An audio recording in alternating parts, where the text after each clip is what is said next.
Before leaving Washington Friday, U.S. President Donald Trump signed an executive order to block Venezuela's president and his government from using the U.S. financial system to borrow money. Maduro may no longer take advantage of the American financial system to facilitate the wholesale looting of the Venezuelan economy at the expense of the Venezuelan people. The new sanctions prevent U.S. financing of new debt for the government of President Nicolas Maduro and keep the national oil company PDVSA from issuing new debt to finance its projects.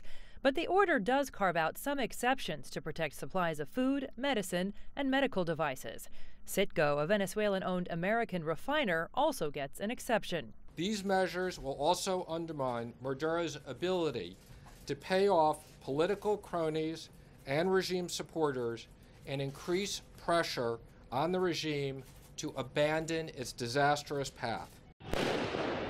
That path turned sharply when Maduro backed a vote to elect a new constituent assembly with the power to rewrite the national constitution. The assembly includes Maduro's wife and son and resulted in massive public protests. But Venezuela's foreign minister says it's Washington's sanctions that amount to what he calls uncivilized politics. We are in the house of law, of international law, of the elemental principles of the United Nations Charter, of respect for the sovereignty of peoples, of non-interference, and the United Nations cannot, as we told the Secretary General, stand by with their arms crossed and not condemn these actions. Treasury Secretary Steven Mnuchin says the sanctions don't have to be permanent if the Venezuelan government returns to stability and peace. While Washington has condemned Maduro's recent moves, his foreign minister maintains Venezuela is still a democracy. It's a democracy.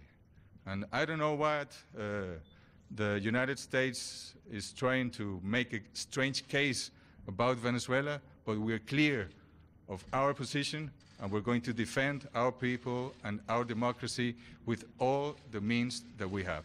Jessica Stone, CGTN, Washington.